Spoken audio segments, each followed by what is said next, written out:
അഴുത block പഞ്ചായത്തിൽ കോൺഗ്രസിലെ ബിന്ദു സന്തോഷ് പണിക്കർ പ്രസിഡന്റാവും. വനിതാ സംവരണമായ ബ്ലോക്ക് പഞ്ചായത്തിൽ 14-അംഗ ഭരണസമിതിയിൽ LDFന് 3 അംഗങ്ങൾ മാത്രമാണുള്ളത്.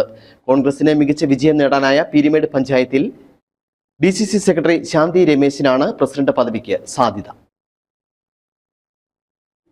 വനിതാ സംവരണമായ അഴുത ബ്ലോക്ക് പഞ്ചായത്തിൽ 14-അംഗ ഭരണസമിതിയിൽ LDFന് 3 അംഗങ്ങൾ മാത്രമാണുള്ളത്. കോൺഗ്രസിന് മികച്ച വിജയം നേടാനായ പീരിമേട് പഞ്ചായത്തിൽ DCC സെക്രട്ടറി ശാന്തി രമേശിനാണ് പ്രസിഡന്റ് പദവിക്ക് സാധ്യത. മുൻ അഴുത ബ്ലോക്ക് പഞ്ചായത്ത് പ്രസിഡന്റും പഞ്ചായത്ത് മെമ്പറുമായിരുന്നു.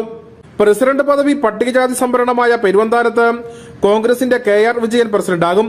സംവരണ വാർഡിൽ നിന്നും വിജയിച്ച ഏക കോൺഗ്രസ് അംഗമാണ് വിജയൻ. 14-അംഗ ഭരണസമിതി 4 അംഗങ്ങളാണ് LDFിനുള്ളത്.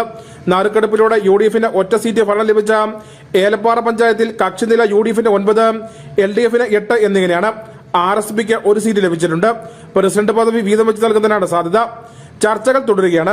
ഇരു മുന്നണികളും 7 സീറ്റുകൾ വീതം നേടി ഒപ്പത്തിനൊപ്പം നിൽക്കുന്ന കൊക്കയാറ്റിൽ പ്രസിഡന്റ് പദവിക്കുള്ള ആളെ ഇരു മുന്നണികളും സ്ഥിരീകരിച്ചിട്ടില്ല.